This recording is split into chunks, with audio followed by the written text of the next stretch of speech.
La notion du destin en islam, c'est vrai que beaucoup ont mal à la tête par rapport à ça, et j'avoue, même moi j'avais les mêmes problèmes, surtout quand je commençais à prendre les sciences religieuses. Je me posais cette question, je me disais, mais si Dieu m'a déjà inscrit en enfer, à quoi bon que je fasse des bonnes actions? Et où est mon libre arbitre? Etc. etc. En fait, c'est jusqu'à que je trouve un imam qui m'explique simplement, tout simplement ceci. Il m'a donné cet exemple-là, il m'a dit, imagine un papa qui est dans sa main droite, il a une sucette colorée, et de l'autre côté, il a un billet de 5 euros.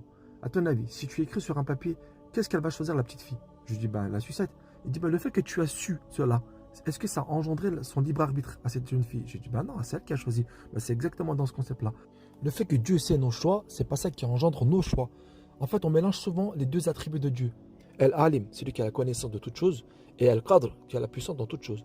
Pour pousser un peu la réflexion, il faut savoir que Dieu ne ressemble à aucune de ses créatures, et le temps ne lui concerne pas. C'est-à-dire que nous, ce qu'on a fait hier, ce qu'on a fait aujourd'hui, ce qu'on va faire demain, c'est pareil pour lui. C'est pour cela que tout ce qui a été inscrit, c'est le résultat de tous nos actes. C'est pour cela qu'il ne faut pas comprendre comme si on était une marionnette dans une pièce de théâtre. C'est pas le narrateur a écrit la pièce de théâtre et je vis. Non. Si j'étais une marionnette dans une pièce de théâtre, dans ce cas-là, pourquoi le jour de compte?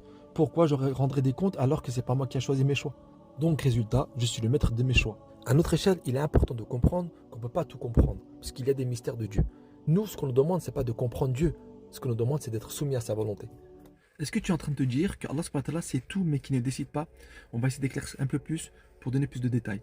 Tu as vu, les savants, ils ont déclaré que le qadar, c'est-à-dire le destin, est de deux parties, ce qu'on appelle isdirari et ikhtiyari.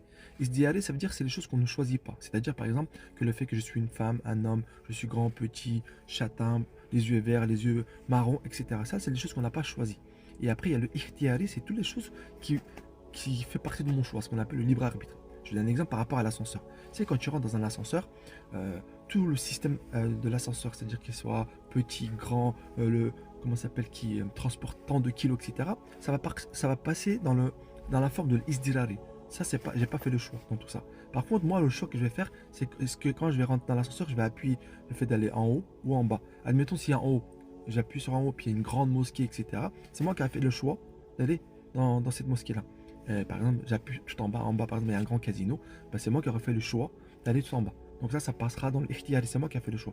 Une fois que j'ai fait le choix, c'est Allah subhanahu wa ta'ala qui crée toute chose. C'est lui qui va créer l'action. Vous comprenez?